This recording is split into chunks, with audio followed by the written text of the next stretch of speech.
This video is sponsored by War Thunder.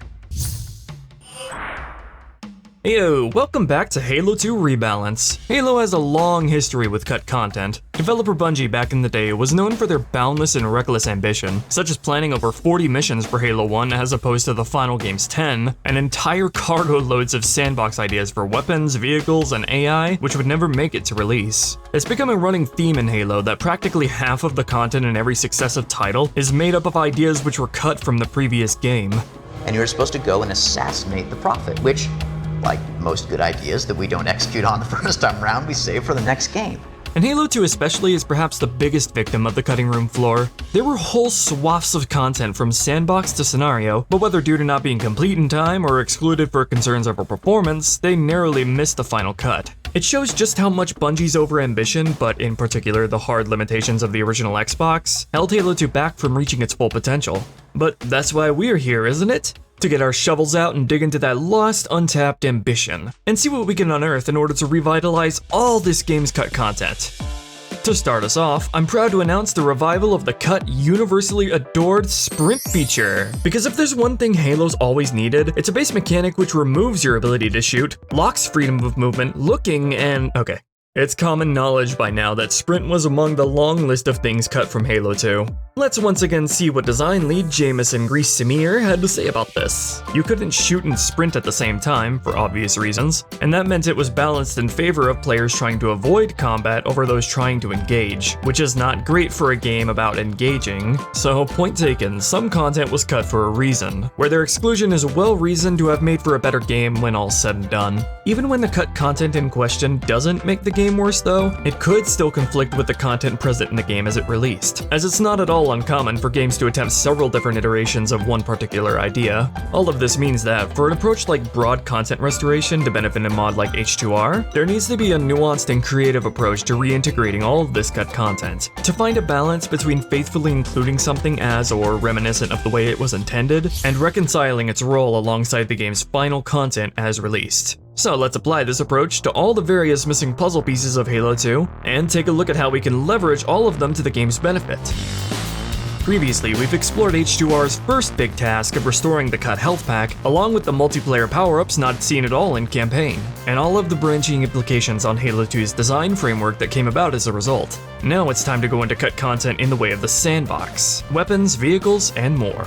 The best place to start, I think, being the GPMG and the plasma cannon. These guns are turrets that you can mount in the vanilla game. However, they were originally planned to be wieldable as weapons in some form too, similar to carrying the turrets in Halo 3 once breaking them off of their stands, which would become a recurring mechanic in the series. We don't know how Bungie intended to distribute these tools, but the most obvious method is, of course, to likewise break these guns off of their stands, allowing you to wield them in full. The GPMG and plasma cannon act as heavier but short-term use rapid-fire weapons, and they've both been given lots of love too. With contributions from basically the entire H2R dev team, and Keeley Echo 482 for giving them proper first-person animations of their own, we brought these weapons up to the quality needed to be used from such a close perspective. Now, we could have gone the route of having them viewed from a third-person perspective, where they have a movement penalty and take up a temporary third weapon slot, but looking at the designs of these weapons shows they were clearly intended with a first-person view in mind, as opposed to Halo 3's huge and heavier renditions, which make more sense with a wider camera view. Gameplay-wise, I chose to give the GPMG a hard cap on the amount of shots fired before it's fully used up. The reason being, the turret for this weapon is available literally right from the start of the game, and found all over Cairo Station. And so having it capable of stocking and reloading ammo while being so widely available early on, risks undermining the content introduction of the sandbox's most basic tools, most namely the SMG. So capping the GPMG's longevity allows the early game sandbox to better shine, and makes this weapon demand more considered and deliberate use. To show how cut content like this can have big ripples, the inclusion of these tools also opens up a ton of new gameplay options when it comes to arming your allies, and creating new enemy compositions for encounters. Keep in mind, by the way, everything shown here, and, well, really everything shown in this series, is subject to change, as we're covering a project which is still actively in development, of course. And that continued dev time is aided by our sponsor today, War Thunder, the most comprehensive game of vehicular combat out there. Available for free on PC, Xbox, PlayStation, and now mobile, iOS and Android, allowing you to take to the battlefield anytime, anywhere. Intuitive controls and impressive visuals let you effortlessly partake in that familiar multiplayer warfare on the ground, in the sea, and through the skies. Take control of over 2,500 tanks, planes, helicopters, and ships of 10 major nations. Everything from the biplanes and armored cars of the 1920s to the fighter jets and battle tanks of today, all portrayed with highly immersive, realistic detail and authentic sound design. As a fan of Halo's vehicles, I'm quite fond of the damage X-ray view, showing off incredible attention to detail through intricately modeled engines, fuel tanks, weapons, and crew, creating a realistic simulation of everything leading up to a vehicle's demise. Join a community of 70 million strong in epic PvP battles today using the links below. War Thunder is a thrilling vehicular combat experience boasting an unrivaled wealth of high-quality content. A perfect game for any fan of military history. New and returning players who haven't played for the last 6 months will also receive a massive bonus pack on PC and consoles, featuring several premium vehicles, exclusive vehicle decorators such as the Eagle of Valor, along with 100,000 Silver Lions and 7 days of premium account, but only for a limited time, so make sure you sign up fast using my links down below in the pinned comment or video description. Next up comes the Jackal Shield, designed to have only been usable through dual wielding and only in the left hand. Now this one was a real challenge to bring into a usable state. A lot of work went into not only making it actually do its job and block incoming projectiles, but sufficiently functional on like a basic level within the confines of Halo 2's engine. A whole cacophony of various tweaks and additions, such as toning down the intense glow of the shield for the sake of visibility, tinting red to show you how much health it has left, and upon being drained, properly dropping to the ground and recharging after a short amount of time for you to pick back up again should you so choose. Once all of that was ironed out, this is an incredibly interesting twist to Halo's sandbox, adding a new gameplay approach to combat that we've never really seen in the series, while simultaneously adding to Halo 2's signature dual-wielding mechanic in a fun and creative way beyond the idea of simply using 2 guns at once. Side note, if I could get the Jackal Shield to work with the energy sword, I would. Believe me, I tried. Thank you to Mynameislol for smoothing out the first-person model, along with fixing the Jackal Gauntlet shader. I bet you weren't even aware it was broken in vanilla to begin with. The usable Jackal Shield seems like it was actually intended to be dropped from Flood carriers who would wear it like something of a protective mask. I could have restored it and made it obtainable like this, and include this special form of a Flood carrier as an added threat, except it looks stupid as fuck. This next one is really exciting. Introducing the Energy Stave. Honor Guard Stick? Pike? Still don't have the name locked in to be honest, but anyway, there's nothing to suggest this thing was ever planned for player use, but given its design, the fact that it already exists with its own weapon tag, and the prominence of honor guards as enemies, the potential for it was just too fun to ignore. Halo 2 of course introduced the series' first melee weapon in the Energy Sword. Well, now we have the Pike to further explore how melee weapons can work in Halo. All animations courtesy of Echo 482. Full disclosure, I'm still feeling things out in terms of its role and degree of mechanical complexity, but it was really interesting for sure to think of ways this weapon could set itself apart from the Energy Sword. Where the sword is all about quickly closing distance with your prey to deliver a single decisive blow, what if we made the Pike all about maintaining distance between you and the enemy, given the weapon's length? We can give it standard melee and incredibly long reach, both to manage spacing and soften up foes before they can close the gap. Once they get up close in range, the weapon's lunge melee will thrust you forward with a powerful wide swipe that is capable of reaching multiple foes at once. However, the Pike's lunge attack won't be nearly as damaging as the sword's, so it'll best be used to either finish off weakened targets or forcefully knock any besieging threats back, giving you more breathing room. The airborne lunge attack, though, will impale enemies straight into the ground with a truly high amount of damage, and will serve as a perfect finisher provided you can get your timing and positioning right. Naturally, introducing the Pike for player use also opens it up for enemies to wield in kind. They'll deal less damage than with the Energy Sword, but have a much longer range of attack, just as you'd expect. The Pike is in the fortunate position of having its distribution be highly controllable, thanks to it being tied to a specific enemy type, being introduced midway through the game where the introduction of new tools is very welcome, while having very little risk of stepping on the toes of the broader sandbox, simply by virtue of it being a weapon hard limited to melees. Still, this edition is perhaps most subject to change between now and release. It's going to see lots of fun potential in the latter half of the game, and thus lots and lots of practical testing. At some point early on, Bungie experimented with the idea of a silenced SMG, the assets for which were later included in the editing kit for Halo 2 Vista. Naturally, this kind of thing is ripe for restoration in H2R. The only question is, when and how should it be used? Notable to bring up is that the missions which would have become Delta Halo and Regret, henceforth referred to as Delta Temple, was originally planned to be a highly stealth-centric mission that featured lots of different routes you could take to sneak through encounters. So, given that Delta Temple in the final game starts you off with an SMG as your primary, this makes for the perfect opportunity to feature the resurrected silenced SMG in full glory. As you can see, Mynameislol decided to harken to Halo 3 ODST's design for the SSMG with these snazzy tactical attachments, along with many of the same gameplay properties. This version of the weapon sees a smaller magazine, but in return a tighter degree of spread, a 2x scope, and obviously its firing noise has been made quiet, meaning AI won't be alerted by shooting till you're right up close to him. Now usually I'm not one to just port sandbox pieces from other Halo games just for the sake of it. To me, there needs to be a strong precedent for its existence in the game prior to release, or that there's such a clear and strong case to be made that it would improve and fit into the final game seamlessly. When it comes to the SSMG, I see it more as a variant on an already existing weapon, just with tweaks to its various attributes. But that then leads us into an interesting rabbit hole. If we're going to include the silenced variant of the SMG, leading to us giving it visual flourish reminiscent of its ODST iteration, then what if Halo 2's Magnum, and by extension its counterpart in ODST, literally being the same base model of firearm in universe even? I found myself in a sort of snowball effect here. Delta Temple was the perfect place to include the SSMG. In turn, the SSMG facilitated the restoration of much of Delta Temple's stealth elements. In leaning further into this direction for these two missions, it honestly starts to make more and more sense to extend the idea of stealthy weapon variants to Halo 2's Magnum as well. And this is the end result. ODST's Automag has been reborn within Halo 2. Like the SSMG, it's basically the same weapon as its counterpart, but compared to the Magnum, it sees lower damage output in exchange for a very tight spread, a 3x scope, and of course its noise level set to quiet.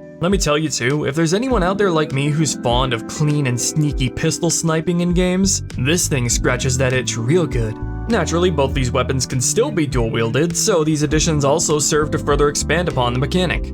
This isn't the last of Halo 2's cut weaponry, but if you'll allow me to keep some secrets, let's cap things off for now and switch to talking about weapon reloads. In Halo 1, certain guns would use longer reload animations should you fully expend the magazine. And in Halo 2 prior to release, they carried this feature forward in creating empty reload animations, but eventually they disabled them outright for the final game, likely for the sake of a fast and seamless gameplay flow in multiplayer. Well, to me at least, I actually think it worthwhile to restore this lost mechanic. Most of the magazine-fed small arms in H2R now sport longer reload animations for when you fully expend the clip. Yeah, I called it a clip, gonna cry about it? Big credit to Echo as always for adjusting the existing cut reload animations, along with creating entirely new ones from scratch. Not just for single wielding, but dual wielding too. I find this feature not only adds more mechanical flair to the first-person guns, which tickles my gamer brain good, but also adds a tiny extra layer of gameplay depth, staying mindful of your clip economy to keep up the pressure on enemies. That brings us to the vehicle side of things, the best place to start being Halo 2's long-lost Mongoose. The reason for its exclusion was down to Bungie's struggle to find a meaningful place for it in the sandbox. It wouldn't be until Halo 3's development that it was given another shot, where the idea came up to allow a passenger to ride and shoot from the back. It was that one addition that made the Mongoose click into place. It became a very valuable and fun supporting vehicle that put a high emphasis on team coordination above all else. As a result, the Mongoose has become a staple of the series ever since, like so much other content which didn't make the cut the first time around. But now we've given the Mongoose a second shot at life in Halo 2. Luna took especially close care to polish up the vehicle, refining its design, physics, and more to function realistically and properly accommodate a piggybacking passenger like future games. As such, the Mongoose has come to carve out a very welcome support role all its own for Halo 2's vehicle sections. In those situations where adding another ally Warthog into the mix might be a bit too much, while still wanting to increase the scope and AI interplay of an encounter. Bungie had done a lot of experimentation with the pre-release Mongoose, one of the things they trialed being to give it coaxial machine guns mounted on front. This concept would go on to be resurrected much later in the franchise's history, in the form of the Gun Goose. But that got me thinking, with how iconic the Gun Goose has become in the last decade, what if we capitalized on that and integrate the Gun Goose into H2R? I think it holds quite a bit of potential to bolster Halo 2's content introduction cycle, as a sort of escalation of the sandbox at the game's midpoint, building on previously introduced tools like the silenced variants do for the SMG and Magnum, and consequently keeping the gameplay fresh. The H2R gun goose comes in two flavors: twin machine guns functioning much like the ones seen in the Halo 2 Anniversary multiplayer, and twin grenade launchers taking after the rendition seen in Halo Infinite. In implementing the gun goose into these missions, I find that it created its own sort of hit-and-run playstyle, where after laying down the heat on and zipping past infantry, you then have to rely on having a well-armed passenger to cover you while you reface back into position. Taking a step back, when it comes to these more brazen inclusions like the gun geese, the SSMG, and the automag, there's gotta be a good level of restraint in how they're used throughout the game, as the aim of H2R remains to complement Halo 2's existing content roster and missions, and to avoid overshadowing it. To hop over to the mission side of things, the Falcon, as seen in Halo Reach, was originally a concept pitched for Halo 2, there being an in-game scene where Johnson would make his exit on the level outskirts via a Falcon, rather than the final game's Pelican. It's unclear whether the Falcon was ever intended or tested for player use, and we're honestly still very iffy if there's much feasible room to even in H2R, but regardless of all that, this airborne vehicle has so much potential to spice up Halo 2's campaign yet. Similar to how we use the Mongoose, we can use the Falcon to expand the scale of encounters, having them fly in to provide you active air support in certain situations, setting the table for epic encounters never seen in vanilla. Thanks to Paddy and Spartan277 for taking the unfinished block out and bringing it over the finish line into a highly polished, incredible looking model. As can be plainly seen, this rendition of the Falcon is wildly different from that seen in Reach, but Bungie artist Marcus Leto did draft up more concept art during Halo 2's development, which shows the Falcon much closer to what had come years later, sporting its signature troop transport bay.